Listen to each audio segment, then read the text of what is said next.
एक मिनट। तो मैं तो यही, राहुल जी आए हैं, मैं एक ही बात कह सकता हूं कि यहां से जो आज पूरा देश इकट्ठा हुआ है, यहां से आवाज पूरे देश में जाएगी। कन्याकुमारी से लेकर कश्मीर तक आपकी आवाज जाएगी और पद यात्रा राहुल गांधी जी 7 तारीख को शुरू करेंगे।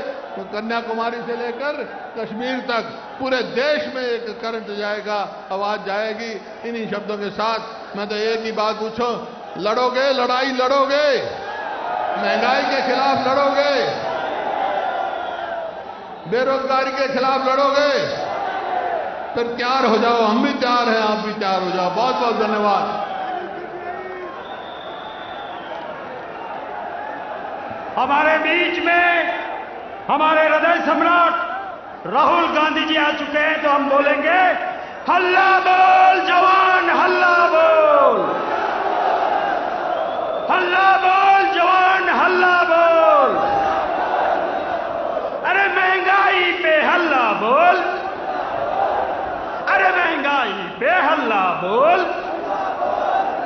राहुल गांधी, और जोर से राहुल गांधी।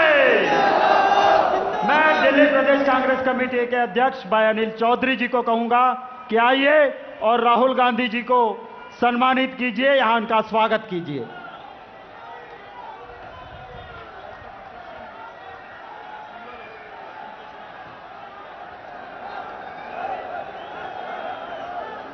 अब मैं विनती करूंगा, लोकसभा में हमारे कांग्रेस पार्टी के नेता, लड़ाकू नेता अधीर रंजन चौधरी जी को कि आए और हमें संबोधित करें। अधीर रंजन चौधरी जी।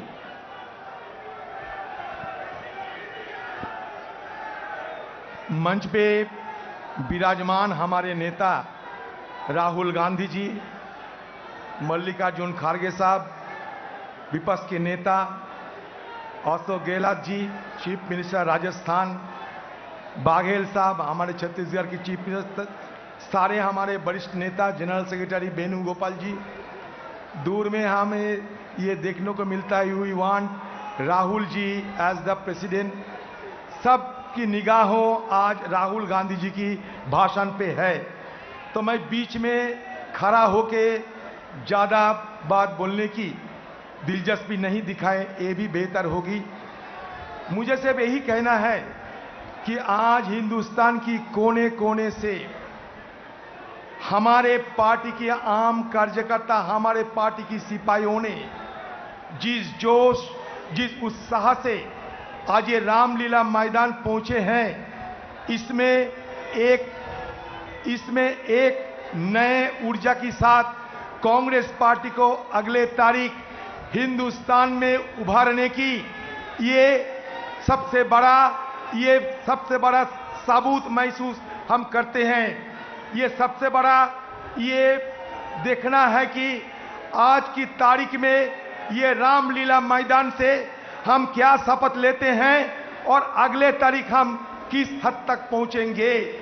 आपको शायद ये जानकारी होंगे कि हमारे नेता राहुल गांधी जी के नेतृत्व में अगले 7 तारीख से हिंदुस्तान की कन्याकुमारी से लेकर कश्मीर तक पैदल यात्रा शुरू होने वाला है। राहुल जी खुद 3,500 किलोमीटर की रास्ता पैदल यात्रा करते हुए सफर करेंगे। उसी समय भी हिंदुस्तान की हर कोने में आज जैसा कांग्रेस पार्टी की कार्यकर्ता को इस तरीके से जोश और उत्साह दिखाने की जरूरत होगी।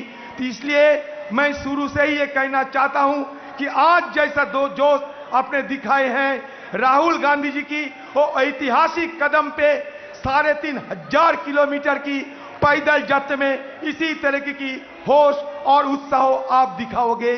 राहुल गांधी जी के साथ कदम में कदम मिलाकर हम जहां रहे राहुल गांधी जी को साथ देंगे। आज ये हम सब शपथ लेते रहेंगे। मोदी जी कहते हैं, मोदी जी की पार्टी कहते हैं एक भारत श्रेष्ठ भारत। मोदी जी की पार्टी कहते हैं सबके साथ सबका विकास। मैं कहता हूं बीजेपी पार्टी आज आपका नारा बदल दो तो बेहतर होगी। मोदी है तो मुमकिन है कि बदले, ये नारा बदलना चाहिए और नया नारा लगाओ बीजेपी पार्टी कि मोदी है तो महंगाई है। राहुल जी चाहते हैं कि हिंदुस्तान की आज की राजगद्दी से ये महंगाई की रावण को उतारना जरूरी है। राहुल जी समाज को जोड़ने की संघर्ष करते हैं, मोदी जी समाज को तोड़ने की साजिश करते हैं। राहुल जी के साथ यही फर्क है। इसलिए कांग्रेस वर्करों को यही बोलना चाहते हैं मैं कि न संघर्ष न तकलीफ, मजा क्या है जीने में। बड़ा बड़ा तूफान थाम जाएगी जब आग लगी हो सीने में। राहुल जी कहते हैं कि हिंदुस्तान की आज की सरकार सिर्फ 2 लोगों की मदद करते हैं। बीजेपी पार्टी आज हम दो और हमारे दो की पार्टी में तब्दील हो चुके हैं।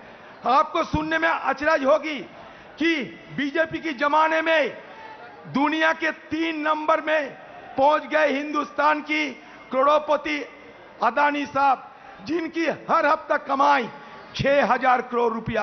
आपकी कमाई बाजार में जब जाते हैं जेब खाली हो जाते हैं, थैलियां नहीं भरती। फिर आप महंगाई की संघर्ष जब हम करते हैं, हमारे खिलाफ ये सरकार तरह तरह की पाबंदी लगाते हैं। मैं बात खत्म करना चाहते हैं इसलिए कि राहुल गांधी जी सदन आज मंच पे आ चुके हैं। सिर्फ जाते समय एक बात, छोटी सी एक बात रख के मैं अपना बात को विराम देंगे, वो ये है कांग्रेस पार्टी में आना आसान है, कांग्रेस पार्टी से जाना भी आसान है, लेकिन कांग्रेस पार्टी में टिके रहना सबसे कठिन है। आज ये सिपाहियों ने कोई पद की मोहताज पे ये रैली में नहीं शामिल हुए हैं। तो इसलिए मैं कहना चाहता हूं, जिंदगी में कितने दोस्त आए और कितने बिखर गए। किसी ने आए 2 रोज के लिए, किसी ने 2 कदम चलते ही सांस भर लिए, पर जिंदगी का दूसरा नाम है दरिया। वो तो बस बहते रहेंगे, चाहे रास्ते पे फूल गिरे या पत्थर।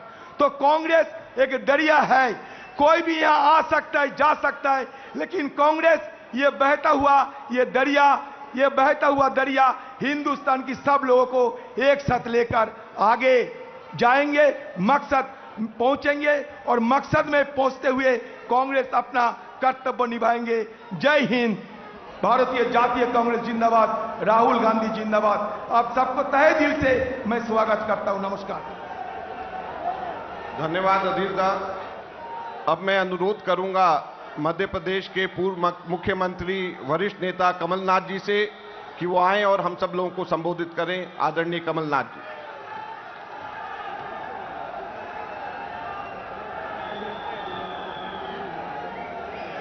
आदरणीय राहुल गांधी जी, हमारे राजस्थान के मुख्यमंत्री अशोक गहलोत जी, हमारे छत्तीसगढ़ के मुख्यमंत्री भूपेश बघेल जी, हमारे लोकसभा और राज्यसभा के प्रतिपक्ष के नेता, हमारे विभिन्न प्रदेशों से आए हुए अध्यक्षगण, प्रतिपक्ष के नेतागण, सभी यहाँ सांसदगण, विधायकगण और कोने कोने से आए हुए यहाँ कांग्रेस परिवार के सदस्यगण, बहुत बहुत खुशी होती है, बहुत बहुत खुशी होती है आप सबको मिलकर, आप सबको देखकर।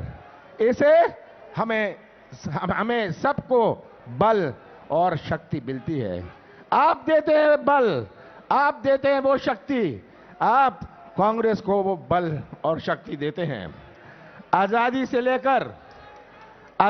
देकर आज तक हमेशा कांग्रेस ने आम जनता की आवाज उठाई है। आज देश की तस्वीर आप सबके सामने है। मैं ज्यादा नहीं कहना चाहता, यही कहना चाहता हूं कि आज जो बेरोजगारी की समस्या है, यही नौजवान जो हमारे प्रदेश का और देश का निर्माण करेंगे भविष्य में, अगर उनका ही भविष्य अंधेरे में रहेगा तो कैसा निर्माण होगा। आज बेरोजगारी हमारी सबसे बड़ी चुनौती है, क्योंकि एक प्रदेश की बात नहीं है, हर प्रदेश की बात है।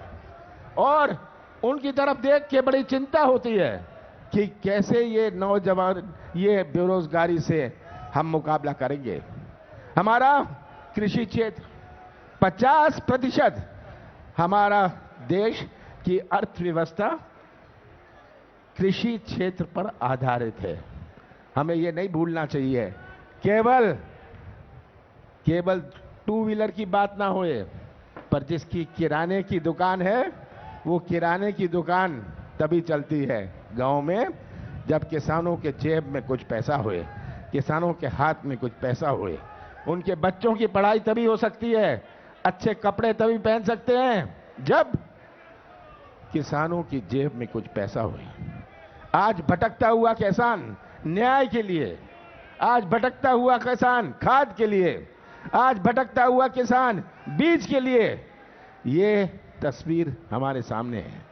हमारी माता और बहनों पर कितना बड़ा हमला, कितना हमला हमारे माता और बहनों पर हो रहा है।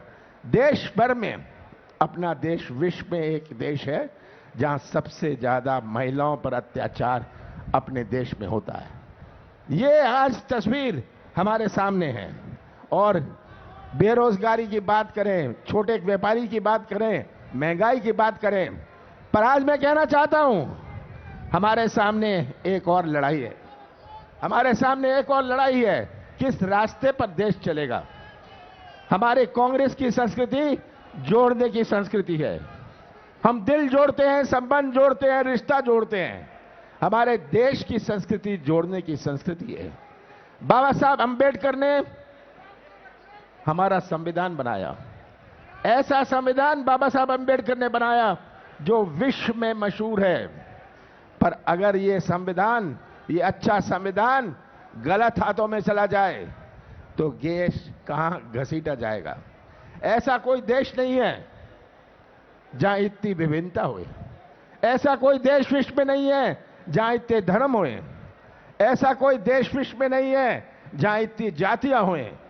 ऐसा कोई देश विश्व में नहीं है जहां इतनी भाषाएं हुए, इतने रस्म हुए, इतने त्योहार हुए। ऐसा कोई देश विश्व में नहीं है जहां इतनी देवी देवताएं हुए। ये हमारे देश की विभिन्नता है और यही संस्कृति हमारे देश को एक झंडे के नीचे रखती है। आज सबसे बड़ी चुनौती हमारे सामने ये भी है कि हम उस संस्कृति पर अपने देश को कैसे जोड़े रखें जो जोड़ने की संस्कृति है। हमारा देश एक ऐसा देश है जिसने विभिन्न धर्मों को भी जन्म दिया। ऐसा कोई देश विश्व में नहीं है। तो आज अपनी संस्कृति टिकी रहे, अपनी संस्कृति जीवित रहे, यह भी एक बहुत बड़ी चुनौती हमारे सामने है। आप सबको याद है कैसे चिल्लाया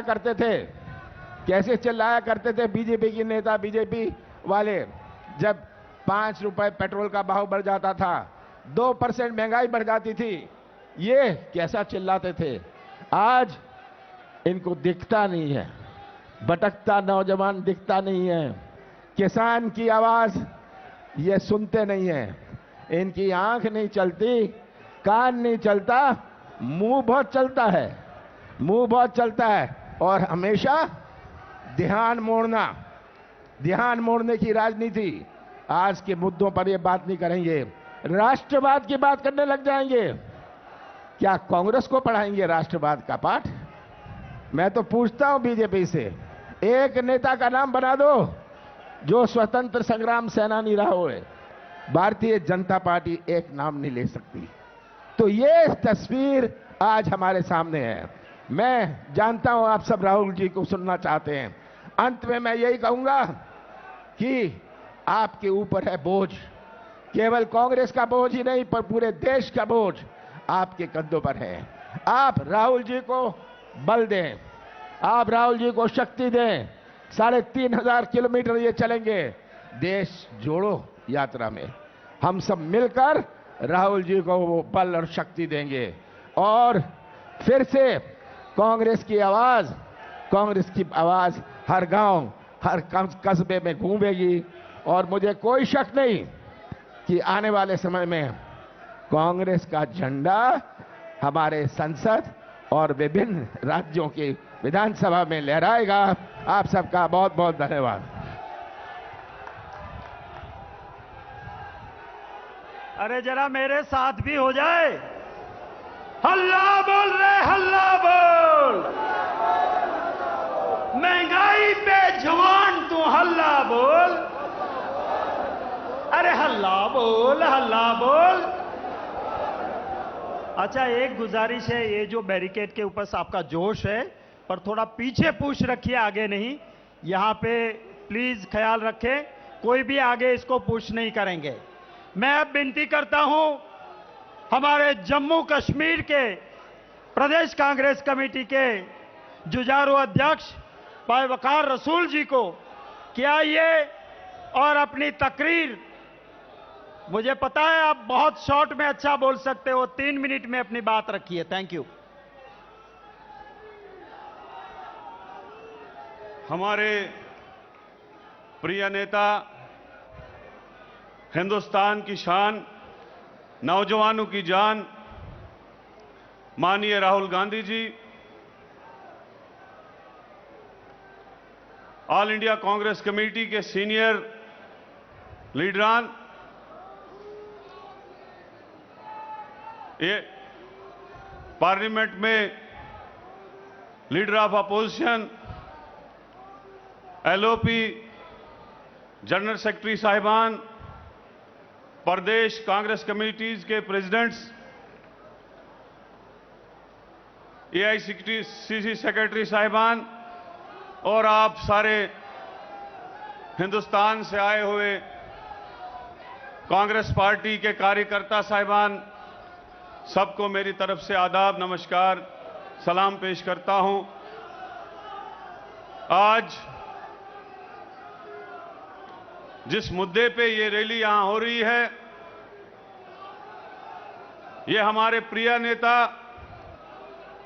राहुल गांधी जी का वो स्टेप है जो एक गरीब किसान मजदूर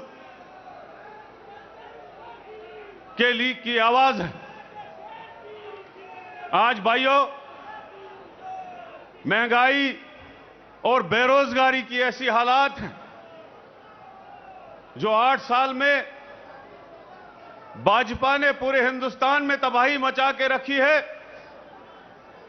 अगर आज एक मजदूर, पहले तो उसकी मजदूरी मिलती नहीं है, अगर 500 या 600 रुपए की मजदूरी मिलती है तो उसको तेल का 1 किलो 250 रुपए का मिलता है, और अगर सब्जी लाने जाता है तो 150 रुपए की मिलती है, और अगर दूसरी चीजें लेने जाता है तो कहां से वो अपना घर चलाएगा, वो बच्चों की पढ़ाई कहां से कराएगा, वो बेटियों की शादी कहां से कराएगा, वो अपना मकान कहां से बनाएगा। तो इस वक्त जो हालात एक गरीब आदमी की है, अगर हम उसके घर में जाएं, उसके घर के अंदर देखें, तो हालात हिंदुस्तान के गरीब लोगों की सही नहीं है। आज मोदी जी ने खाली 2 आदमियों को आगे चलाया, आज छोटे कारोबारी खत्म हो चुके हैं। आज बेरोजगार नौजवान पिछले 8 साल से तरस रहा है कि कहीं से कोई सरकारी नौकरी मिले, कहीं से कोई प्राइवेट नौकरी मिले, तो वह उस प्राइवेट नौकरी को हासिल करके अपना घर चलाता। लेकिन आज इतनी मायूसी है, पूरे हिंदुस्तान में मायूसी है, बेरोजगार नौजवानों में परेशान है। न सरकारी नौकरी मिल रही है, न फौज में नौकरी मिल रही है, न प्राइवेट सेक्टर में नौकरी मिल रही है, न स्टेटों में नौकरी मिल रही है। आज हालात जो है बहुत खराब हो चुके हैं। राहुल जी, आप आगे बढ़ो, इंशाल्लाह कन्याकुमारी से लेके कश्मीर तक एक आवाज है, गरीब लोगों की आवाज है, बुजुर्गों की आवाज है, नौजवानों की आवाज है। हम सब आपके साथ हैं, आप आगे बढ़ो और नौजवानों उठो, जागो, राहुल जी का साथ दो, इंशाल्लाह हम आपके साथ हैं। मैं लास्ट में नारा दूंगा, Indian National Congress, Rahul Gandhi ji, Sonia Gandhi ji, Indian National Congress. Thank you very much. बहुत बहुत धन्यवाद। आप सभी के जोश को सलाम करता हूं। और सिर्फ 2-3 नेता हमारा बात करेंगे, उसके बाद में जिसको सुनने के लिए देश के कोने कोने से मेरे साथी आए हैं, वो राहुल गांधी जी को हम सुनेंगे। मेरी एक विनती है, पूरा देश ये मीडिया दिखा रहा के जरिए देख रहा है, ये झंडे बीच में मत रखिए। मीडिया वालों की गुजारिश है कि इससे बीच में आते हैं, प्लीज झंडे नीचे कर लीजिए। एनएसयूआई कर लीजिए। मैं अब विनती करूंगा, वो छत्तीसगढ़ी में कहा जाता है, छत्तीसगढ़िया सबले बढ़िया।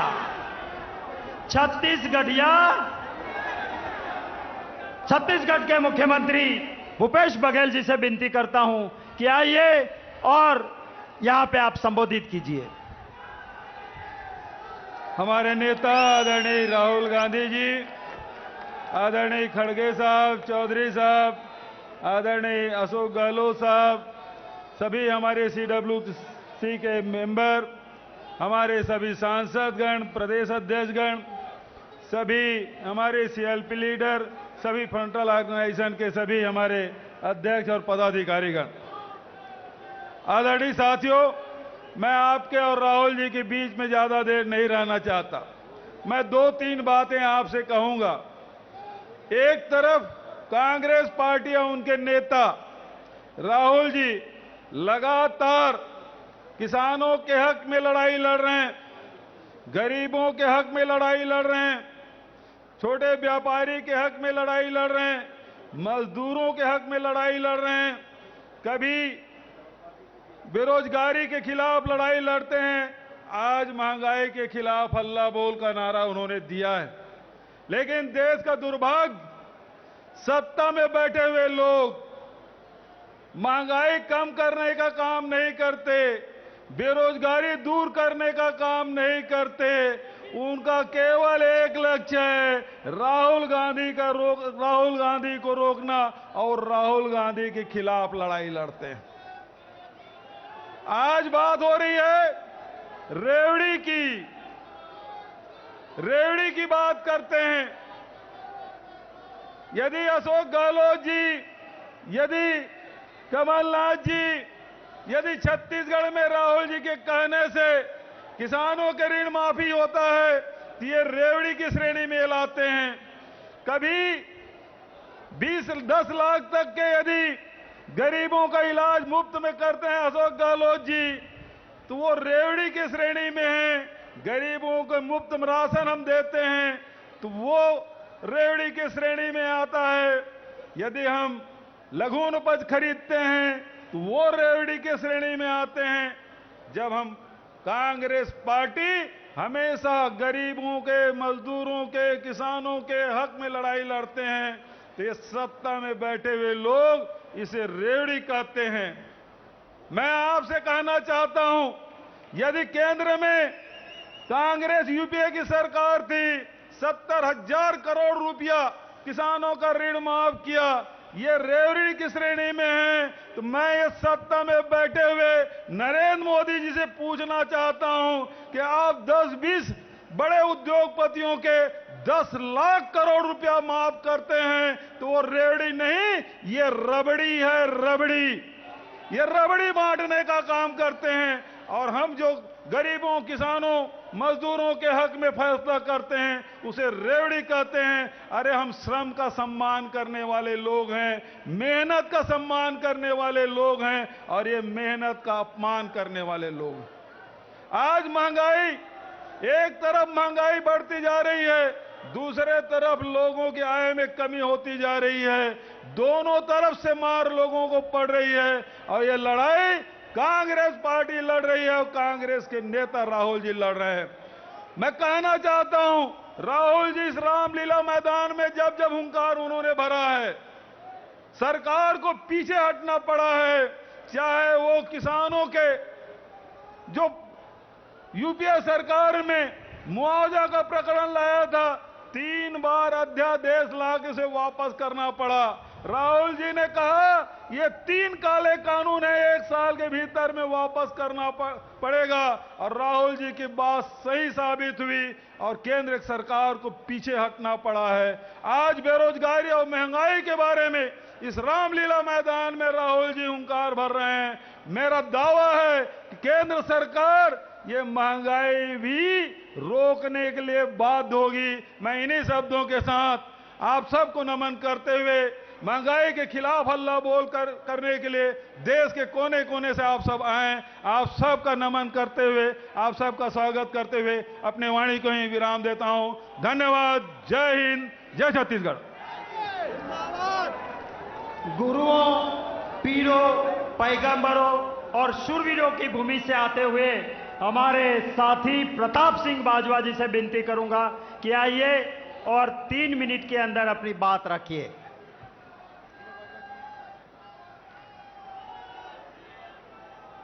बहुत ही परम सत्कारयोग राहुल जी, साड़ी कांग्रेस दी सारी सीनियर लीडरशिप जिहदे विच साडे honourable chief ministers, former chief ministers, साडे लोक सभा ते राज्य सभा दे लीडर्स ऑफ द ओपोजिशन, साडे प्रदेश कांग्रेस दे प्रधान, साडे CLP दे लीडर्स, साडे मैंबर्स ऑफ पार्लीमेंट ते विशेष तौर इस महा इकट्ठ च एकत्रित सारे हिंदुस्तान तो कश्मीर तो कन्याकुमारी तक एकत्रित इत्थे वड्डे पैमाने ते पहुंचे हुए कांग्रेस के वर्कर्स सारिਆਂ ਨੂੰ मैं इत्थे बहुत बहुत वेलकम करना ते कांग्रेस के वर्कर्स ਨੂੰ मैं हिंदी च बोलण दे बजाय पंजाबी अपनी मातृभाषा जिहड़ी साडी लैंग्वेज है पंजाबी च ये मैं गल करना चाहना। राहुल जी,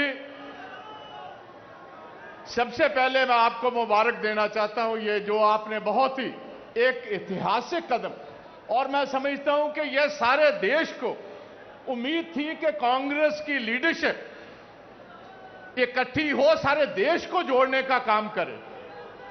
ये जो आप चंद दिन बाद कन्याकुमारी से कश्मीर तक सारे हिंदुस्तान को इकट्ठे करने का ये जो काम आप करने लगे हो, मैं दिली मुबारकबाद पेश करना चाहता हूं। इसी ऐतिहासिक रामलीला ग्राउंड से बहुत सारी सरकारें बनी हैं और बहुत सारी सरकारें टूटी। मुझे पूर्ण विश्वास है आपकी लीडरशिप पर, और सारा देश राहुल जी विशेष तौर पर गरीब का हाथ हमेशा कांग्रेस ने थामा है, किसी और ने नहीं था। यह हिस्टोरिक फैक्ट है कि अगर गरीब का हाथ कभी किसी ने थामा है, पंडित जवाहरलाल नेहरू से लेकर डॉक्टर मनमोहन सिंह जी तक, इंदिरा जी से लेकर राजीव जी तक, तो अकेली कांग्रेस जमात है जो गरीबों के साथ रही। और मैं समझता हूं राहुल जी, जो गवर्नमेंट किसान की ना हो सकी, जो गवर्नमेंट जवान की ना हो सकी, उसको गवर्नमेंट कहलाने का आज हक नहीं। अगर 1 रैंक 1 पेंशन मिला तो मुझे याद है कि उस टाइम आपने मुझे मौका दिया था प्रदेश कांग्रेस का अध्यक्ष का काम करने का पंजाब का। हजारों हमारे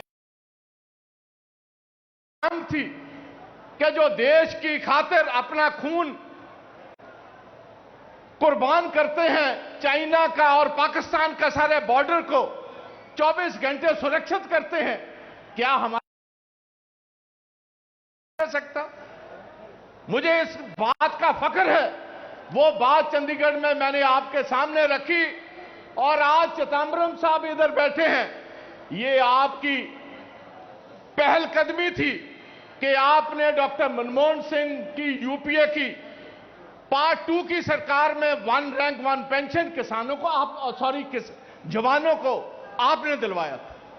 किसानों को 70,000 करोड़ रुपया अगर माफ किया तो सोनिया जी की लीडरशिप के नीचे डॉक्टर मनमोहन सिंह जी ने माफ किया। आज 20 लाख करोड़ रुपया मोदी साहब की सरकार ने किसका छोड़ा? बड़े उद्योगपति जो हैं, किसान की याद नहीं आई, जवान की याद नहीं आई। तो मैं आपका मशकूर हूं कि आपने कश्मीर के अध्यक्ष को भी मौका दिया, पंजाब से भी जुड़े हुए आपने अपने साथी को मौका दिया, क्योंकि ये दो स्टेट्स हैं जो हिंदुस्तान की हमेशा जहां हमारी बॉर्डर्स हैं उनको सुरक्षित रखने का काम विशेष तौर पर कश्मीरी और पंजाबी कर रहे हैं। मैं मशकूर हूं। इस सारी यात्रा में हम आपका साथ देंगे और हमें पूर्ण विश्वास है कि आज की ये हिस्टोरिक रामलीला ग्राउंड में इकट्ठ जो है, ये 24 में देश का माहौल सुधारेगा और ये लोग जो गरीबों के खिलाफ आज बड़ा अत्याचार कर रहे हैं, इनकी अगर कोई विकल्प है तो आपके अलावा और कांग्रेस के अलावा कोई और नहीं। सो मैं आपका मशकूर हूं और यकीन दिलाना चाहता हूं, आपके कदम के साथ कंधे के कंधा लगाकर आपके ये जो बड़ा आपका प्रयास है, इसमें हम आपका पूर्ण साथ देंगे। बहुत बहुत मेहरबानी, बहुत बहुत शुक्रिया। जय हिंद और जय भारत। अरे हल्ला बोल साथी, हल्ला बोल।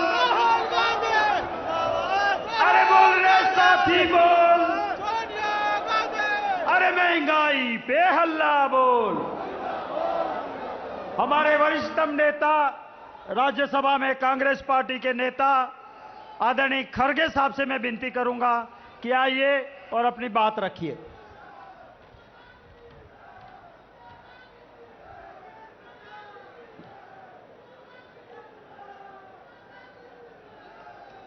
मंच पर पधारे हुए हमारे युवा नेता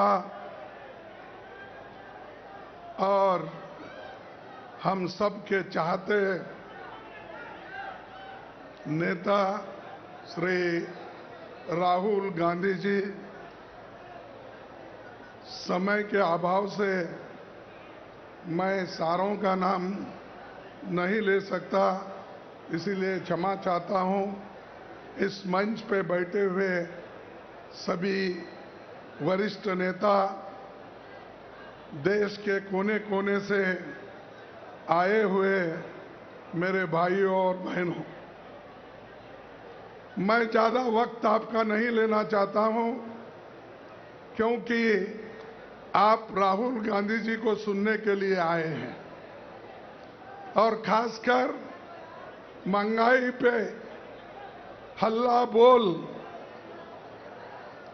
इस रैली को एक शक्ति देने के लिए आप आए हैं। तो इसीलिए मैं एक छोटी सी शायरी के साथ 2 शब्द मैं बोलूंगा और अपने भाषण को खत्म करूंगा। मौजूदा हालात पर किसी ने कहा है, क्योंकि जिसकी तनख्वाह कम होती है और जिसकी सैलरी बहुत कम होती है, आमदनी कम होती है, उससे कहा है कि तनख्वाह का कुछ रुपया राशन में गया। ये महंगाई के बारे में बोला है। तनख्वाह का कुछ रुपया राशन में गया, कुछ खर्च हुआ दवाई पर, थोड़ा बहुत लेन देन पे हुआ, बाकी हो गया बच्चों की पढ़ाई पर, और मोहताज हो गया आदमी फिर से पाई पाई पर। समझ में नहीं आता कि मैं क्या बोलूं महंगाई पर। तो इसलिए दोस्तों, महंगाई इतनी बढ़ रही है, इसकी चर्चा करने के लिए हमने पार्लियामेंट में बहुत कोशिश की। 15 दफा हमने महंगाई पे चर्चा के लिए नोटिस दिए, लेकिन सरकार चर्चा के लिए कभी मानी नहीं और सरकार ये कहती रही, टालती रही। लेकिन जब राहुल जी मैदान में उतरे, सदन से सड़क तक जो हमने शुरू किया एजिटेशन, तब उन्होंने समय दिया और वो भी केवल 5 घंटे का समय उन्होंने दिया और 5 घंटे में कांग्रेस पार्टी को मिलते हैं 28 मिनट चर्चा के लिए।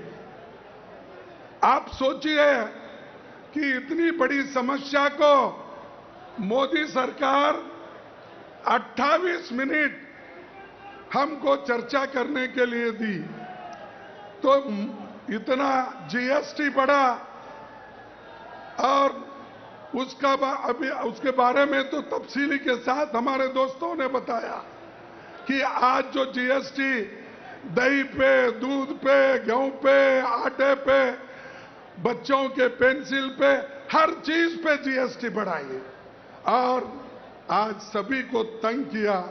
और बेरोजगारी तो इतनी बड़ी, शायद कभी इससे पहले इतनी बेरोजगारी नहीं थी, लेकिन आज बेरोजगारी एक तरफ बढ़ रही है, एक तरफ महंगाई बढ़ रही है और दूसरी तरफ अरे डॉलर के मुकाबले में आपकी रुपए की कीमत घट रही है।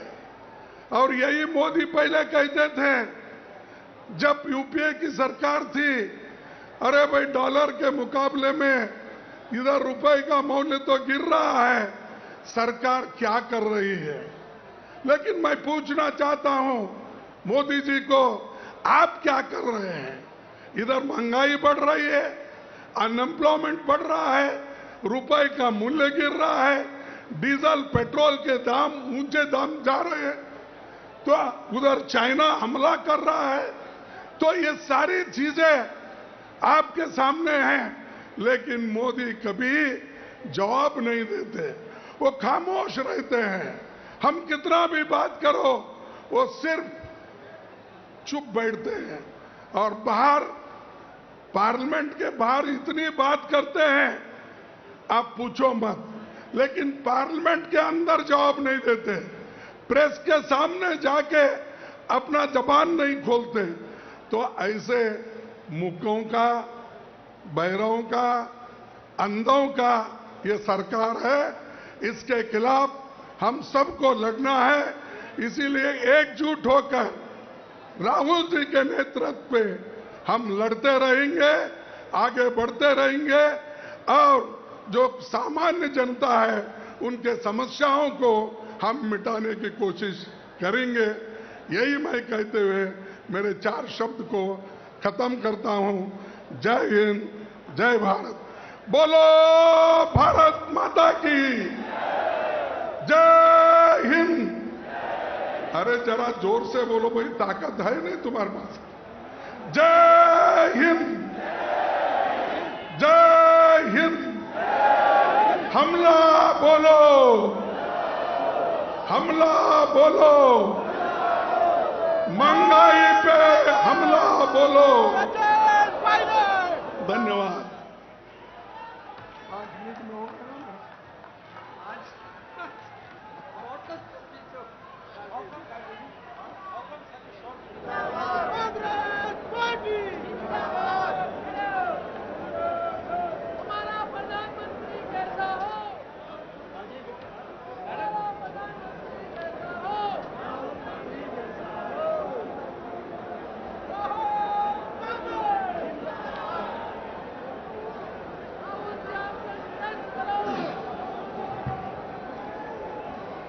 साथी मेरे, आपको सलाम करता हूं कि थके नहीं है कुछ, तो ना कुर्सी पे बैठे ना नीचे बैठे, जोश बरकरार है, जिंदाबाद है आप लोग। अरे हल्ला बोल रे भाई, हल्ला बोल। अरे महंगाई पे हल्ला बोल। अब मैं गुजारिश करता हूं, हिमाचल में हमारी पार्टी की सरकार बनने जा रही है। हिमाचल प्रदेश कांग्रेस कमेटी की हमारी अध्यक्षा हैं और 2-3 मिनट में हमारे सामने अपनी बात रखेंगे। फिर गहलोत साहब के बाद सीधे राहुल गांधी जी हमें संबोधित करेंगे।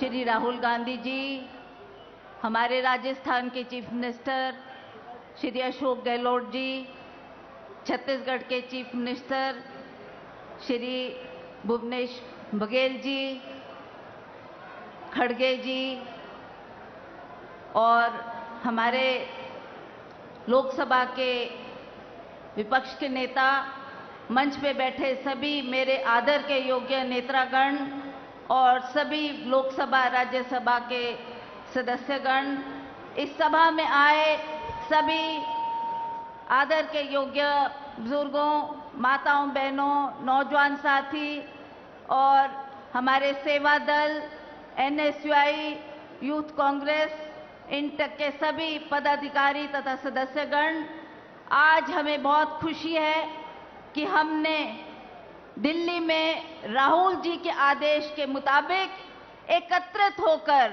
महंगाई पर जो अपनी आवाज को बुलंद किया है। हम विश्वास दिलाना चाहते हैं राहुल जी को कि राहुल जी, इस मुहिम में हर स्टेट से आपको आश्वासन और समर्थन मिलेगा। हम लोग अपने अपनी जगह में भी ये महंगाई और बेरोजगारी के खिलाफ आवाज को उठा रहे हैं। हमारा ये प्रयास है कि जन जन की आवाज को हम पार्लियामेंट में भी उठाए। जैसा अभी खड़गे जी ने कहा, वहां भी हमने बहुत प्रयास किया कि हम महंगाई पर अपनी आवाज, हमको समय ही नहीं दिया बोलने का। हालांकि कितनी बार पार्लियामेंट स्थगित हुआ इसी करके कि हमने आपको अपनी आवाज सुनानी थी। और मुझे बहुत अच्छी तरह से याद है, यही प्रधानमंत्री जी ने कहा था कि वक्त आने दो, आप मुझे मौका दो, मैं बेरोजगारी को दूर करूंगा। यही नरेंद्र मोदी जी थे जिन्होंने ये कहा कि मैं 1 साल में 2 करोड़ नौजवान साथियों को रोजगार दूंगा। हम पूछना चाहते हैं प्रधानमंत्री जी, आज तो आपको कुर्सी पर बैठे 8 साल हो गए, आपके वचन के मुताबिक 18 करोड़ बच्चों को, 16 करोड़ बच्चों को रोजगार मिलना चाहिए था, पर हमें दुख है कि आपने ना वो रोजगार की बात कही और ना ही आपने महंगाई पर बात की। आपने भी बार बार कहा था, जब ये गैस का सिलेंडर 450 रुपए का था, आपने कहा मुझे मौका दो, मैं इस महंगाई को कम करूंगा। आज जैसा आप जानते हैं कि कोई भी चीज ऐसी नहीं है जिस पे जीएसटी नहीं लगी, जिस पे महंगाई के दाम कहां से कहां पहुंच गए। और हमें दुख है कि हमारी आवाज प्रधानमंत्री जी सुनना नहीं चाहते। मैं ज्यादा समय ना आपके लेती हुई, मैं आप सभी का बहुत बहुत धन्यवाद करती हूं कि आपने राहुल गांधी जी के हाथ मजबूत करने के लिए, सभी आप इस आवाज को बुलंद करने के लिए आप यहां पहुंचे हैं। आपका धन्यवाद। और मैं इनको आश्वासन देती हूं कि हम लोग भी अपने क्षेत्र में, और आप जैसा जानते हैं कि हिमाचल प्रदेश में तो अब चुनाव आने वाले हैं, हमारे 2 ही अहम मुद्दे हैं, बेरोजगारी की और महंगाई की बात। हम जन जन में, घर घर में, हर व्यक्ति तक इस आवाज को उठाना चाहते हैं। हमें खुशी है कि महिलाओं का भी हमें बहुत सहयोग मिल रहा है, महिलाएं भी इसमें खुलकर साथ आई हैं और वो भी चाहती है कि हम भी प्रदेश में परिवर्तन करेंगे। उसी तरह हम हिमाचल प्रदेश को जीतकर राहुल गांधी जी की झोली में डालेंगे और उसी तरह से हमारा परिवर्तन शुरू होगा और पूरे भारतवर्ष में हम इस परिवर्तन को ला के रखेंगे। इन्हीं शब्दों के साथ आप सबका बहुत बहुत धन्यवाद। जय हिंद, जय हिमाचल। अरे हल्ला बोल रहे साथी, हल्ला बोल। अरे महंगाई पे जोर से, अरे महंगाई पे, अरे महंगाई पे। हमारे वरिष्ठतम नेता, राजस्थान के यशस्वी मुख्यमंत्री अशोक गहलोत जी से विनती करता हूं कि आइए और अपनी बात रखे। ये सभी साथी अपने पोस्टर, झंडे नीचे रखे, मीडिया को दिक्कत ना आए।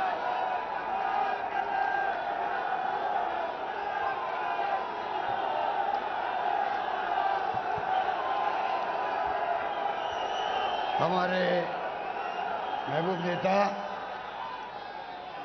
आदरणीय राहुल गांधी जी मल्लिकार्जुन खड़गे साहब, अली रंजन चौधरी जी, भूपेश बघेल जी, तमाम हमारे मंच में बैठे हुए तमाम हमारे वरिष्ठ नेतागण, उपस्थित बुजुर्गों, भाइयों और बहनों, नौजवान दोस्तों, आज रामलीला मैदान एक इतिहास बनाने जा रहा है। जो सैलाब उमड़ पड़ा यहाँ पर, मुझे याद आ गया जब हम लोग यहाँ आते थे, विपक्ष में थे, और 78 में इंदिरा जी के वक्त में यहाँ पर रैली हुई थी और मैं जिला कांग्रेस अध्यक्ष था। आप सोच लीजिए उस वक्त जो माहौल था, राहुल जी मैं वो माहौल आज देख रहा हूँ। इसके अपने मायने हैं। पूरे देश के जो हालात हैं वो इतना चिंताजनक है, कोई सोच नहीं सकता। संविधान की धज्जियां उड़ रही है, लोकतंत्र खतरे के अंदर है। मोदी जी जब 14 में कैंपेन करते थे देश के अंदर, काला धन लेके आऊंगा, महंगाई कम करूंगा, 2 करोड़ प्रतिवर्ष रोजगार दूंगा, और क्या नहीं बोलते थे। अगर उनका भाषण सुन ले वापस जनता तो हमें कहने की कोई आवश्यकता ही नहीं, और तमाम बातें भूल गए। हमारी सरकार के वक्त में जो आंदोलन करवाए गए थे दिल्ली के अंदर, अन्ना हजारे जी से भी, यही केजरीवाल जी आज जो राजनीति कर रहे हैं वो भी हदें पार कर रहे हैं असत्य बोलने की। किस प्रकार देशवासियों को गुमराह कर रहे हैं, पूरा देश देख रहा है। तो आप सोच सकते हैं वो षड्यंत्र था हमारे खिलाफ में। शानदार काम हो रहा था यूपी गवर्नमेंट में। सोनिया गांधी जी ने मनमोहन जी से मिलकर के वो काम किया, कानून बना के अधिकार दे दिया, नरेगा का, रोजगार का अधिकार दे दिया महात्मा गांधी के नाम से। उन्होंने किस प्रकार से 2 रुपए किलो गेहूं, 3 रुपए किलो चावल दे दिया, अधिकार देके कानून बना के पार्लियामेंट के अंदर, राइट टू एजुकेशन दे दिया, आरटीआई दे दिया, और एक माहौल ऐसा बनाया गया। जो लड़ाई हम लड़ रहे थे आरटीआई के माध्यम से, ट्रांसपेरेंसी देनी चाहिए, और उन्होंने 2G स्पेक्ट्रम, कोलगेट के स्कैंडल, वो CNAG साहब कहाँ चले गए, अब गायब हो गए। 1,76,000 करोड़ के घोटाले हो गए। ये षड्यंत्र करके सरकार को बदनाम करने की कोशिश की गई, उसमें वो कामयाब हो गए, और सच्चाई कभी छिप नहीं सकती है। अब जो महंगाई की मार है देशवासियों पर, कमर तोड़ चुकी है देशवासियों की। मेरे पूर्व वक्तों ने बताया आपको, बेरोजगारी की तो हाहाकार मर गया लोगों में। जो रईसी नौकरी है वो भी जा रही है, और ये सरकार इतनी झूठ आधारित है। मुझे याद है 2019 के अंदर NSSO ने जो संगठन है भारत सरकार का, उसने आंकड़े निकालने का प्रयास किया सच्चाई का, बेरोजगारी का। मोदी सरकार ने रुकवा दिया। उस NSSO के अध्यक्ष को, चेयरमैन को, मेंबर को इस्तीफा देना पड़ा। पूरे देश के तमाम अखबारों ने संपादकीय लिखा इसके ऊपर। पहली बार आजादी के बाद में आंकड़े रोके गए हैं।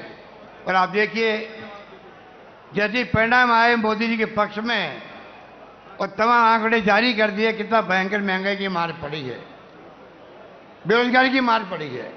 तो मैं कहना चाहूंगा, आप सब राहुल जी को सुनेंगे, इस सरकार की करने में अंतर है। ये सरकार मुकुटा पहने हुए लोकतंत्र का, इनका कोई यकीन नहीं लोकतंत्र के अंदर। ये फाशिस्टी लोग हैं, धर्म के नाम पर राजनीति कर रहे हैं, बर्बाद कर रहे हैं देश को। लोग चिंतित है, बोल नहीं पा रहे हैं। एजेंसियों का दुरुपयोग कर रहे हैं, ईडी का, सीबीआई का, इनकम टैक्स का, आतंक मचा रखा है। कांग्रेस मुक्त भारत की बात कर रहे हैं। अब ये आप लोग खड़े हैं यहाँ पर, पूरे देश के अंदर ब्लॉक लेवल पर, जिला स्तर पर, राज्य स्तर पर जब राहुल गांधी जी के नेतृत्व में गिरफ्तारियां हुई थी यहाँ पर मेंबर पार्लियामेंट के और तमाम नेताओं की, तो पूरे देश के अंदर जिस प्रकार लोग सड़कों पे आए हैं, शाम तक सरकार की हालत खराब हो गई। और आज आपकी रैली देख के शाम को इस सरकार के नेताओं को पसीना आएगा, ये मैं कह सकता हूं आप लोगों को। हालात बड़े गंभीर हैं, राज्यों के साथ में नाइंसाफी हो रही है। एक्साइज मिलती थी, पहले राज्यों को हिस्सा मिलता था पेट्रोल में, डीजल में, गैस में, वो हिस्सा बंद कर दिया एक प्रकार से, मामूली कर दिया गया। पूरा का पूरा एक्साइज 16 लाख करोड़ के आसपास हुआ होगा, अधिक हुआ होगा। पूरा खजाना भर रहे हैं केंद्र सरकार, वो इनका वित्तीय प्रबंधन है। इसलिए आपसे मैं आह्वान करना चाहूंगा, ये तो शुरुआत है आपकी, आगे लड़ाई लंबी है आपकी। राहुल गांधी जी यात्रा में निकल रहे हैं, ऐतिहासिक यात्रा होगी वो कन्याकुमारी से कश्मीर तक की, 3500 किलोमीटर आप सोच सकते हो। पूरे देश के अंदर एक जलजिला पैदा होगा। आप लोग भी अपने में जिले में, ब्लॉक में जहाँ संभव हो वहाँ पदयात्रा कीजिए। प्रोग्राम दिया हुआ है AICC का, वेणुगोपाल जी का पहले से दिया हुआ है। राहुल गांधी के एकजुटता दिखाने के लिए हमें लगातार जिलों में, ब्लॉक में कोई न कोई प्रोग्राम करने हैं। यात्रा एक रूट से चलेगी, एक मैसेज आएगा, भारत जोड़ो की जरूरत क्या पड़ी है यात्रा की। नाम भारत जोड़ो क्यों दिया गया? इसलिए आज नफरत का माहौल है, तनाव का माहौल है, हिंसा का माहौल है, और प्रधानमंत्री के मुंह से एक ओपिनियन निकल रही है कि आप देश में शांति, सद्भाव, भाईचारा कायम करो और मैं हिंसा बर्दाश्त नहीं करूंगा। माहौल बहुत खतरनाक है देश के अंदर। इस प्रकार के हालात में हम जी रहे हैं, देश चल रहा है, लोग चिंतित है। इसलिए मैं अपनी बात लंबी नहीं कहता हुआ यही कहना चाहूंगा, 70 साल में कांग्रेस ने देश को यहाँ तक पहुंचाया है। अगर दुनिया में आज सम्मान है देश का, इसलिए है कि पंडित जवाहरलाल नेहरू से लगाकर आज तक जिस प्रकार इंदिरा गांधी हो, राजीव गांधी हो, नरसिम्हा राव जी हो, सोनिया गांधी जी आई जब बन करके अध्यक्ष कांग्रेस की, डॉक्टर मनमोहन जी आए, जो आज जो सफर तय किया है उसके कारण से आज देश एक रहा, अखंड रहा है। इंदिरा गांधी जी ने जान दे दी पर देश को एकजुट रखा, एक व अखंड रखा। ये कैसे भूल जाते हैं हम लोग। राजीव गांधी जी शहीद हो गए देश के लिए, लंबा इतिहास है। पर हमारे नरेंद्र मोदी जी को कांग्रेस मुक्त भारत चाहिए। नरेंद्र मोदी जी गांधी परिवार की बात करते हैं, वंशवाद की बात करते हैं, तो पूछो इस परिवार का एक भी मेंबर पिछले 30 साल में ना प्राइम मिनिस्टर बना, ना केंद्रीय मंत्री बना, ना कोई पद लिया हो। अगर संगठन में उनकी भागीदारी है, पूरा देश चाहता है, पूरे देश के कांग्रेसियन चाहते हैं। आपके पेट में दर्द क्यों हो रहा है, मैं पूछना चाहता हूं आपसे। इससे समझ जाइएगा कि इस परिवार की क्रेडिबिलिटी हाईएस्ट है कंट्री के अंदर, आपसे भी ज्यादा है। चुनाव जीतना एक बात है, प्रधानमंत्री एक बात है बनना, पर जो रेस्पेक्ट कमांड करती है सोनिया गांधी, इनका परिवार देश में हाईएस्ट है, उससे आपको तकलीफ क्या होती है? इसलिए मैं ये कहना चाहूंगा आपको लड़ाई में पूरी भागीदार बनना है, मजबूती के साथ में। अंतिम विजय सत्य की होगी और सत्य आपके पक्ष में है। यही बात कहता मैं अपनी बात समाप्त करता हूं। धन्यवाद। जय हिंद। धन्यवाद।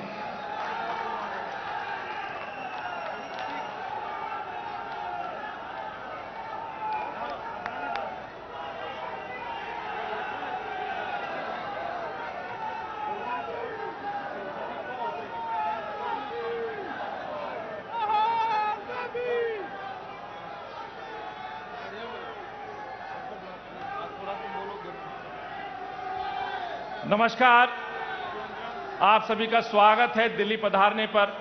पूरे देश के कोने से आप यहां पहुंचे और सुबह से चर्चा हो रही है महंगाई पर। मेरे तमाम वरिष्ठ नेता मंच पर उपस्थित हैं। परम श्रद्धेय आदरणीय राहुल जी का मैं आभार व्यक्त करता हूं। जोरदार तालियों से आप स्वागत करें हमारे उन साथियों का। आदरणीय मल्लिकार्जुन खड़गे साहब मंच पर हैं, आदरणीय अधीर रंजन जी, माननीय अशोक गहलोत साहब, भूपेश बघेल साहब और तमाम CWC के सम्मानित सदस्यगण हैं, सांसदगण हैं, जनरल सेक्रेटरीज हैं। इस माफी के साथ आप सुबह से यहां बैठे हैं, तपती धूप में बैठे हैं। कोई कल रात से निकला है, कोई 2 दिन पहले निकला है। लेकिन जिस विषय पर आज जो बैठक हुई है, राहुल जी जिस बात को लेकर संघर्ष कर रहे हैं साथियों, उसके लिए मैं आपका शीश झुका के आभार व्यक्त करता हूं कि जो लड़ाई राहुल जी लड़ रहे हैं वो आप सब उनके साथ खड़े हैं। और आज ये जो गूंगी बहरी सरकार मोदी सरकार कही जाती थी, मैं आज इस मंच से कहना चाहता हूं, ये केवल गूंगी बहरी सरकार नहीं है, ये सरकार आज अंधी भी हो चुकी है। आज ये सरकार गरीब का दर्द नहीं देखती, आज मजदूर की परेशानी को नहीं देखती, आज बढ़ती की हुई कीमतों की तरफ नहीं देखती। इसीलिए मुझसे पूर्व के वक्ताओं ने जो बात कही है, एक एक बात वो सही है। जो व्यक्ति 2014 में आकर के कांग्रेस की सरकार, माननीय मनमोहन जी की सरकार, सोनिया जी की सरकार पे जो पार्टी सवाल खड़ा किया करती थी, 70 साल पे प्रश्न पूछा करती थी और ये कहा करती थी कि 70 साल में देश को क्या दिया, महंगाई की तुलना किया करती थी, तो आज उस सरकार से, इस मंच से मैं अपने नेताओं के सामने इस सरकार से पूछना चाहता हूं, ऐसा 8 साल में क्या हो गया इस मुल्क के अंदर कि 70 साल 2014 में जिस दूध की कीमत 30 रुपए हुआ करती थी, आज वो दूध 62 और 65 रुपए क्यों हो गया? इस मुल्क के अंदर 70 साल में 2014 में जो आटा 20 रुपए हुआ करता था, जो निवाला गरीब आदमी लिया करता था, वो आटा आज 40 रुपए कैसे हो गया? 2014 में ये भाजपा और मोदी, इनके सूरवीर झूठे प्रवक्ता चैनल पर बैठ के कांग्रेस के नेताओं से सवाल पूछा करते थे, गैस सिलेंडर पर प्रदर्शन किया करते थे। 410 की कीमत हुआ करती थी 70 साल 2014 में, आज 8 साल में क्या हो गया कि गैस सिलेंडर 1100 रुपए के पार हो गया? मैं पूछना चाहता हूं मोदी जी से, कृषि प्रधान देश है ये मुल्क, किसान आज यहां मौजूद है। इस देश के अंदर में सरसों का तेल 70 साल में 2014 तक 80 रुपए पहुंचा था, आज 8 साल के इस कार्यकाल भाजपा में 200 के पार सरसों का तेल हो गया। ईंधन की कीमतों का जिक्र मुझसे पूर्व वक्ताओं ने किया। मैं आपसे आग्रह करता हूं, सत्ता में बैठे लोग पार्टी और आदरणीय राहुल जी और उस पर सवाल खड़े करेंगे, लेकिन मेरे नेता, इस मुल्क के नेता आदरणीय राहुल गांधी जी 5 तारीख को अपनी गिरफ्तारी देते हैं और इस मुल्क की सरकार को झुकाने का काम करते हैं।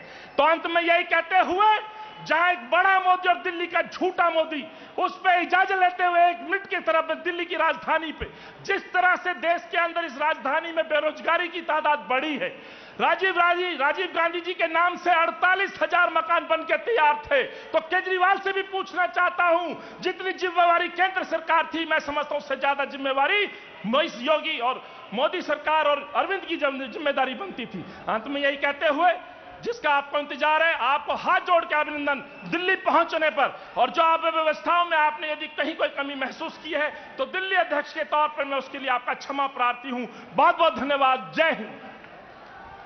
और अंत में कहते हुए, जिसका इंतजार था, आपसे कहूंगा एक नारे के साथ, राहुल गांधी जिंदाबाद, राहुल गांधी जिंदाबाद, इस देश के नेता जिंदाबाद। और जिस उद्देश्य से यहां आए हैं, जो आदरणीय प्रिय नेता ने हमें ऊर्जा दी है, मैं एक नारे के बाद आदरणीय नेताजी को बुलाऊंगा। एक जोरदार जयकारा, हल्ला बोल, हल्ला बोल, महंगाई पे हल्ला बोल। श्रद्धा आदरणीय श्री राहुल गांधी जी को आमंत्रित करता हूं कि आए और हमें मार्गदर्शन दे आगे की इस लड़ाई के लिए।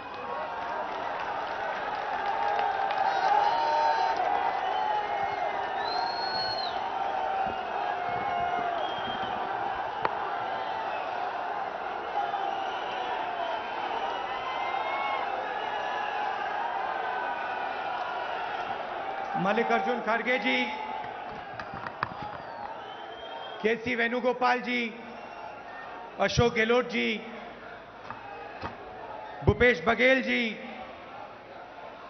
पवन कुमार बंसल जी, अधीर रंजन चौधरी जी, शक्ति सिंह गोहिल जी, अनिल चौधरी जी, CWC members, PCC president, CLP leaders, senior नेता और हमारी पार्टी के प्यारे कार्यकर्ता भाई और बहनों, आप सबका यहां बहुत बहुत स्वागत, नमस्कार।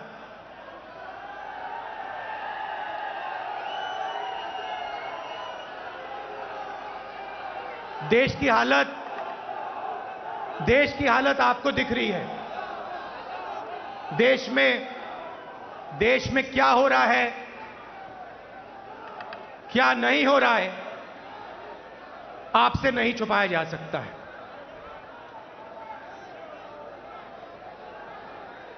और जब से बीजेपी की सरकार आई है,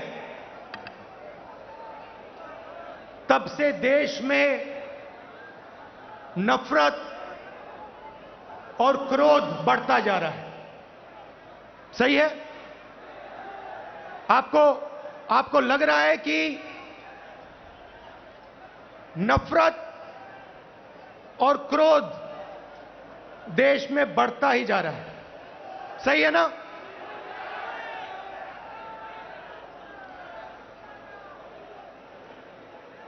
नफरत किसको होती है? भाइयों और बहनों,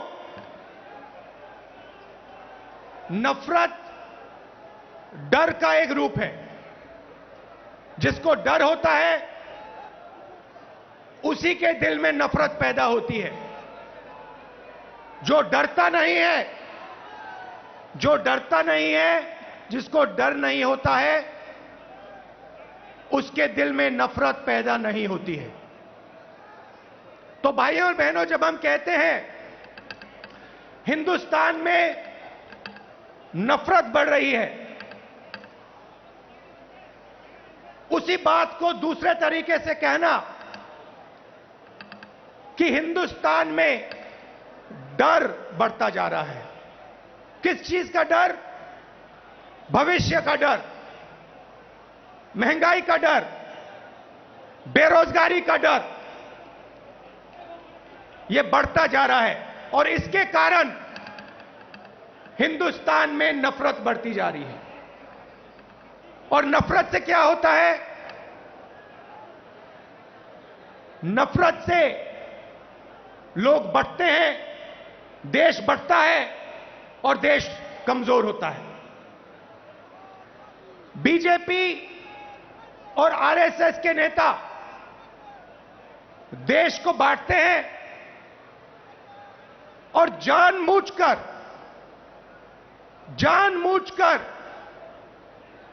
देश में भय पैदा करते हैं, लोगों को डराते हैं और नफरत पैदा करते हैं।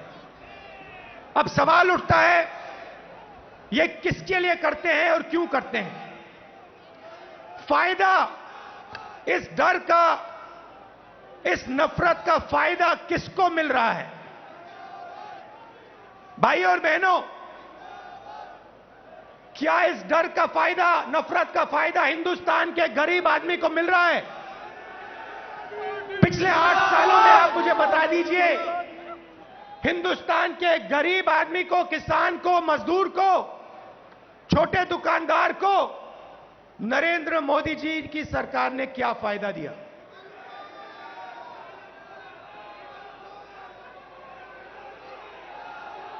पूरा का पूरा फायदा, डर और नफरत का फायदा हिंदुस्तान के 2 उद्योगपति उठा रहे हैं। आप बाकी उद्योगपतियों से भी पूछ लो, वो भी आपको बताएंगे कि पिछले 8 साल में हमारा कोई फायदा नहीं हुआ, सिर्फ 2 व्यक्तियों का फायदा हुआ है। और देखने को मिल रहा है, चाहे एयरपोर्ट हो, चाहे पोर्ट हो, सड़कें हो, सब कुछ, सेलफोन, तेल, सब कुछ इन्हीं 2 व्यक्तियों के हाथ में जा रहा है। मीडिया देश को डराती है, नफरत पैदा होता है और फिर पूरा का पूरा फायदा बीजेपी 2 लोगों को दे रही है। अब देखिए, नरेंद्र मोदी जी ने नोटबंदी की। नोटबंदी से गरीबों का फायदा हुआ? गरीबों के जेब से पैसा निकाला, गरीबों को कहा काले धन के खिलाफ लड़ाई है। और फिर कुछ ही महीनों बाद आपने देखा कि जो आपके जेब में से पैसा निकाला गया था, लाखों करोड़ रुपए, देश के सबसे बड़े उद्योगपतियों का कर्जा माफ किया गया। किसान का कर्जा माफ नहीं करेंगे। किसान के खिलाफ 3 काले कानून लाएंगे।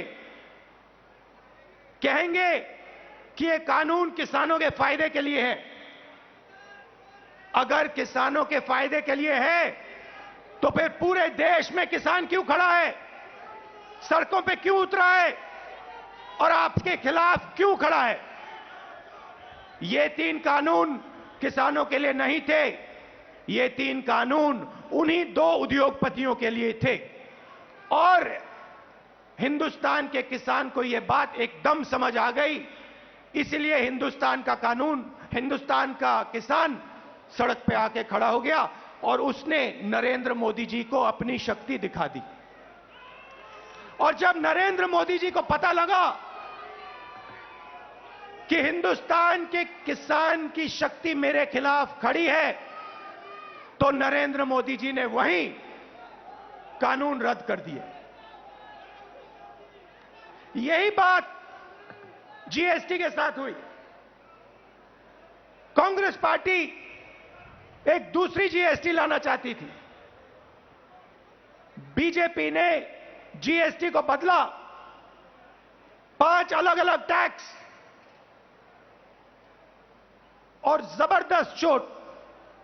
जो छोटे दुकानदार हैं, स्मॉल और मीडियम साइज बिजनेस वाले हैं, मजदूर हैं, किसान हैं, उन पर चोट मारी। और आज हालत क्या है? और यहां स्टेज से बोलना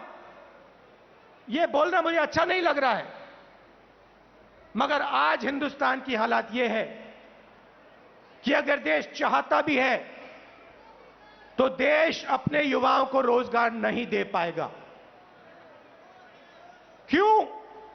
भाइयों और बहनों, देश को रोजगार ये 2 उद्योगपति नहीं देते हैं। देश को रोजगार स्मॉल और मीडियम बिजनेस वाले देते हैं। देश को रोजगार किसान देते हैं। और इन लोगों की रीढ़ की हड्डी नरेंद्र मोदी जी ने तोड़ दी है, तोड़ दी है। तो आज जो इस देश को रोजगार दे सकते थे, वो इस देश को रोजगार नहीं दे सकते हैं। और बेरोजगारी, जो आज आपको बेरोजगारी दिख रही है, वो आने वाले समय में और भी बढ़ेगी। एक तरफ आपको बेरोजगारी की चोट लग रही है और दूसरी तरफ महंगाई। मेरे पास आंकड़े हैं। 2014 में एलपीजी का सिलेंडर 410 रुपए का था, आज 1050 रुपए का है। पेट्रोल 70 रुपए लीटर, आज तकरीबन 100 रुपए लीटर। डीजल 55 रुपए लीटर, आज 90 रुपए लीटर। सरसों का तेल 90 रुपए लीटर, आज 200 रुपए लीटर। दूध 35 रुपए लीटर, आज 60 रुपए लीटर। आटा 22 रुपए लीटर, आज 40 रुपए लीटर केजी। तो एक तरफ आपको बेरोजगारी से चोट लग रही है और दूसरी तरफ जबरदस्त महंगाई। भाइयों और बहनों, हिंदुस्तान ने ऐसी महंगाई कभी नहीं देखी। नरेंद्र मोदी जी कहते थे 70 साल में क्या किया कांग्रेस पार्टी ने। 70 साल में कांग्रेस पार्टी ने इतनी महंगाई हिंदुस्तान को नहीं दिखाई।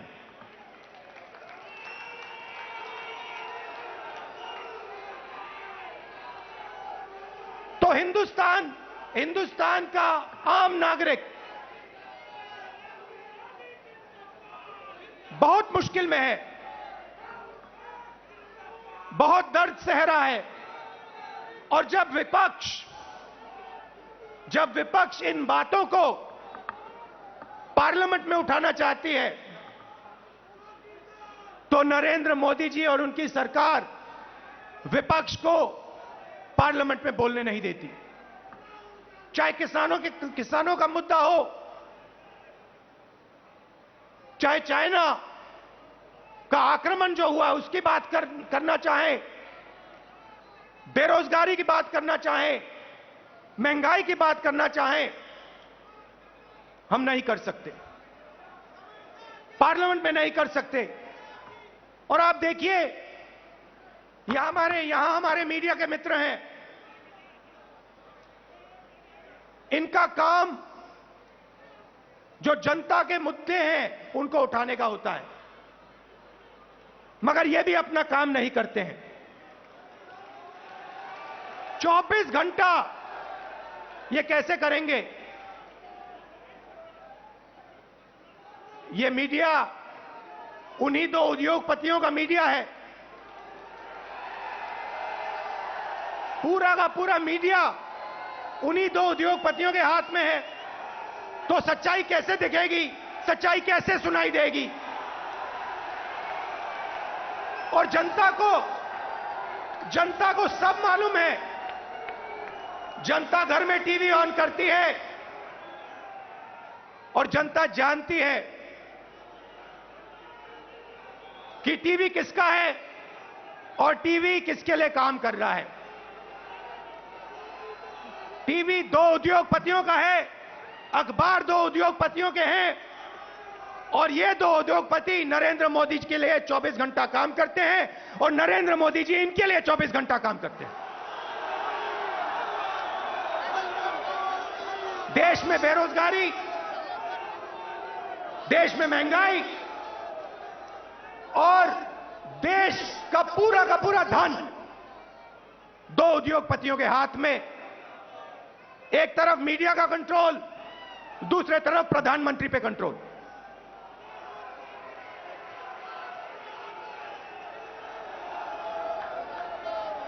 अभी किसी ने कहा नरेंद्र मोदी जी प्रधानमंत्री हैं, मगर मैं आपको एक गारंटी दे सकता हूं, नरेंद्र मोदी जी प्रधानमंत्री हैं, मगर उन दो उद्योगपतियों के समर्थन के बिना नरेंद्र मोदी प्रधानमंत्री नहीं हो सकते। मीडिया के समर्थन के बिना नरेंद्र मोदी प्रधानमंत्री नहीं हो सकते। और जो हिंदुस्तान के इंस्टीट्यूशंस हैं, चाहे मीडिया हो, प्रेस हो, चाहे हमारी जुडिशरी हो, चाहे हमारा इलेक्शन कमीशन हो, उन सब पर दबाव है, उन सब पर सरकार आक्रमण कर रही है।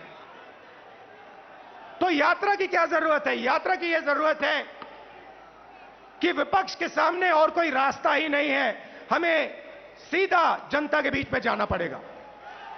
मीडिया हमारा नहीं, संसद में हम बोल नहीं सकते, तो अब कांग्रेस पार्टी और बाकी विपक्ष के पास सिर्फ एक रास्ता है, जनता के बीच में जाकर उनको देश की सच्चाई बताना।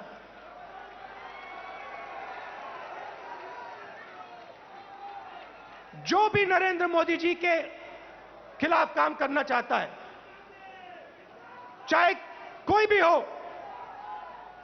विपक्ष की पार्टी हो, एक्टिविस्ट हो, एनजीओ का कोई व्यक्ति हो, उस पर पूरा का पूरा जबरदस्त आक्रमण होता है। ईडी, सीबीआई, इनकम टैक्स, ये सब के सब लगा दिए जाते हैं।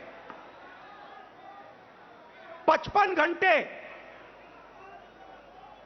घंटे मुझे ईडी में वहां पे बैठाया। मगर मैं एक बात समझाना चाहता हूं नरेंद्र मोदी जी को, मैं आपकी ईडी से नहीं डरता हूं, मुझे कोई फर्क नहीं पड़ता। आप 55 घंटे करो, 100 घंटे करो, 200 घंटे करो, 500 घंटे करो, 5 साल करो, कोई फर्क नहीं पड़ता मुझे। ये हमारा जो संविधान है, जो इस देश की आत्मा है, आज इसकी रक्षा करना, आज इसको बचाने का काम हर हिंदुस्तानी नागरिक को करना पड़ेगा। क्योंकि अगर हमने ये नहीं किया अगर हम आज नहीं खड़े हुए तो फिर ये देश नहीं बचेगा, क्योंकि ये देश संविधान है। ये देश इस देश की जनता की आवाज है। ये देश इस देश की जनता का भविष्य है। ये देश दो उद्योगपतियों का नहीं है। ये देश हिंदुस्तान के गरीब लोगों का है। और आज दो हिंदुस्तान बन गए हैं, एक मजदूरों का, गरीबों का, किसानों का, बेरोजगार युवाओं का। उस देश में कोई सपना नहीं देखा जा सकता। उस देश में अगर आप रोजगार चाहते हो नहीं मिल सकता। अगर आप अपने बच्चों को कॉलेज यूनिवर्सिटी में भेजना चाहते हो आप नहीं कर सकते हो। उस देश में आपको अपना खून पसीना देना पड़ेगा और खून पसीना देने के बाद आपको कोई फायदा नहीं मिलेगा।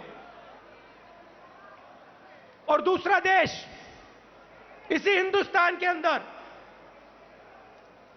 2, 3, 10, 15 उद्योगपतियों का, अरबपतियों का,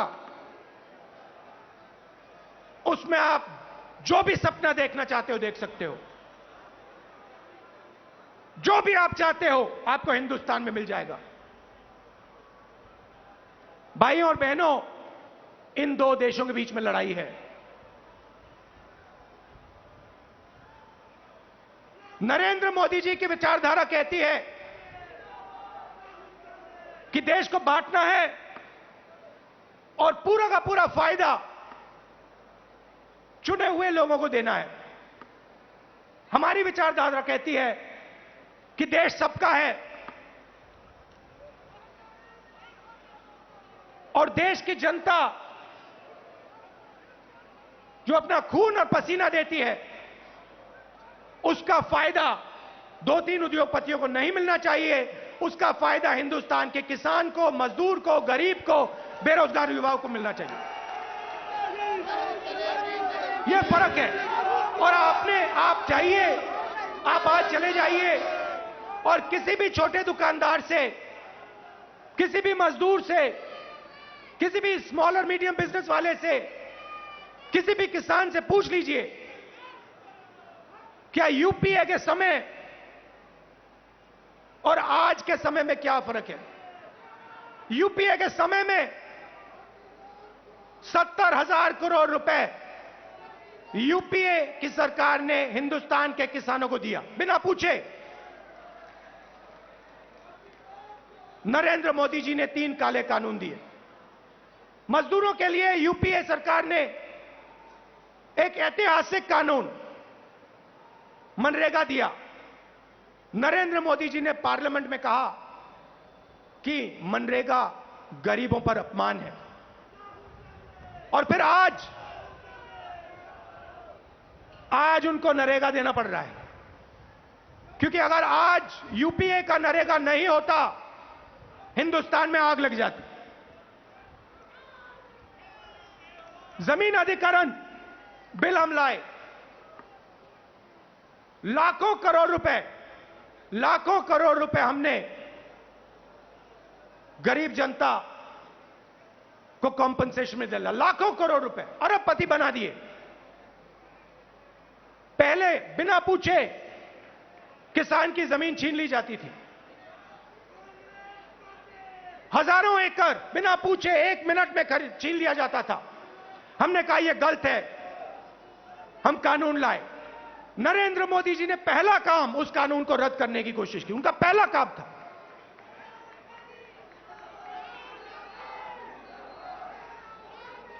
यूपीए के समय आर्थिक प्रगति थी। हम करोड़ों लोगों को हमने गरीबी से निकाला। जितने लोगों को हमने 27 करोड़ लोगों को गरीबी से निकाला 10 साल में। 27 करोड़ लोग।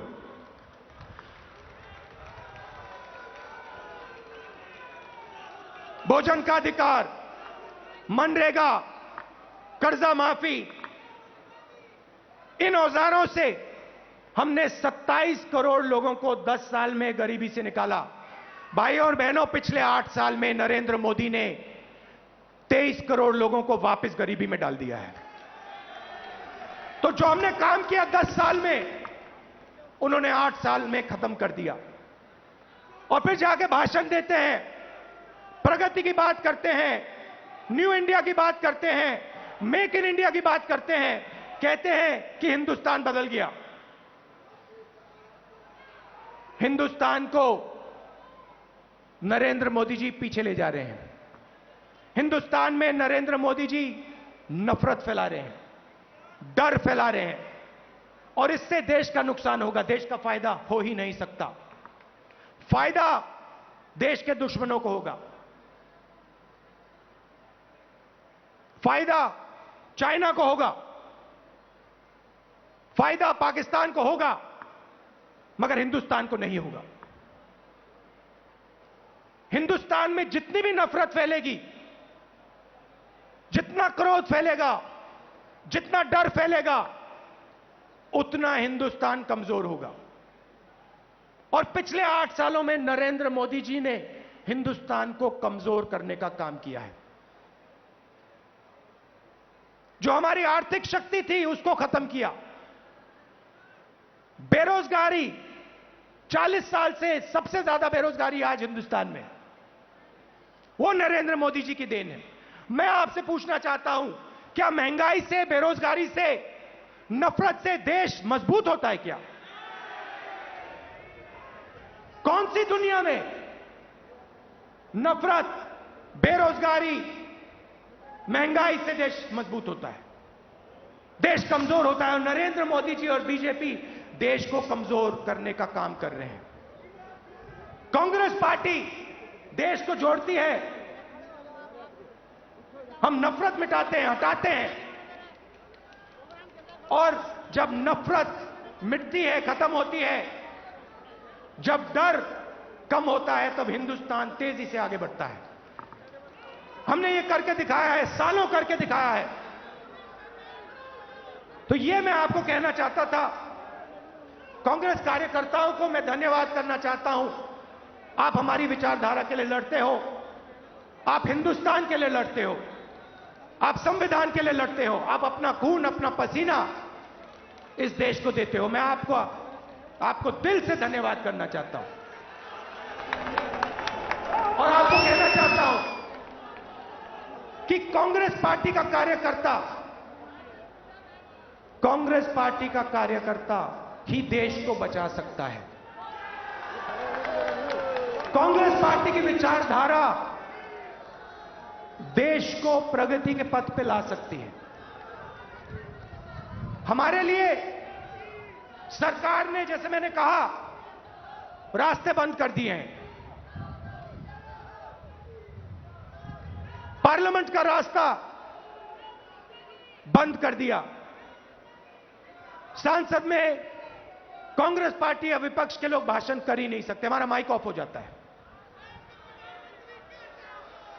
और किसी भी मुद्दे पे हम चाइना के आक्रमण पे बात करना चाहते हैं, नहीं कर सकते।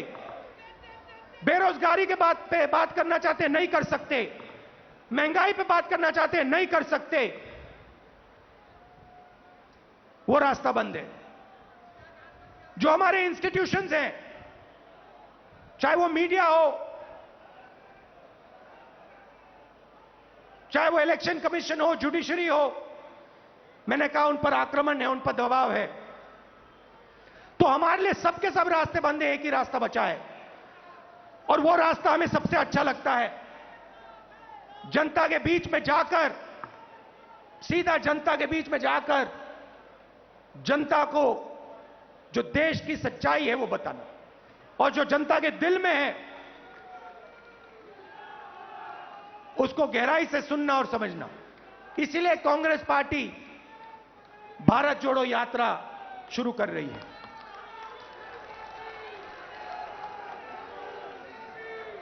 आप सब दूर दूर से आए, इसके लिए मैं आपको दिल से धन्यवाद करना चाहता हूं। विचारधारा की लड़ाई है और कांग्रेस पार्टी की विचारधारा और जो हमारे सब विपक्ष की पार्टियां हैं मिलकर बीजेपी और आरएसएस की विचारधारा को हराएंगे। बहुत बहुत धन्यवाद। नमस्कार। जय हिंद। धन्यवाद। और अंत में राहुल जी के संदेश के साथ मैं आपसे आग्रह करूंगा, इस प्रण और संकल्प के साथ हम लोग जाएंगे। इस देश के अंदर नफरत के खिलाफ, महंगाई के खिलाफ राहुल जी का जो आह्वान है, इस मुल्क से उसको मिटाना है और भारत जोड़ने के संकल्प के साथ कांग्रेस का नेतृत्व ये यात्रा निकालेगा। तो मंच पर आसीन तमाम शीर्ष नेताओं का, आदरणीय राहुल जी का मैं तहे दिल से दिल्ली कांग्रेस के तौर पर और कांग्रेस परिवार के आधार पर मैं तमाम कांग्रेस जन का और देश देश के कोने कोने से आए कांग्रेस परिवार के साथियों का पुनः अभिनंदन करता हूं और आप सभी का धन्यवाद करता हूं इस संकल्प के साथ कि राहुल जी का दिशा निर्देश हमें एक नई ऊर्जा देगा और इस सरकार को हम एक बार फिर झुकाने का काम करेंगे। बहुत बहुत धन्यवाद। जय हिंद, जय कांग्रेस। कांग्रेस पार्टी जिंदाबाद, राहुल गांधी जिंदाबाद, सोनिया गांधी जिंदाबाद, सोनिया गांधी जिंदाबाद।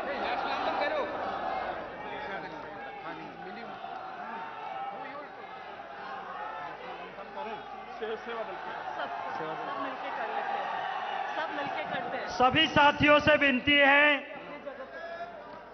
कि आप सब यहां से जाते वक्त किसी को भी दिक्कत ना हो उसका ख्याल रखें।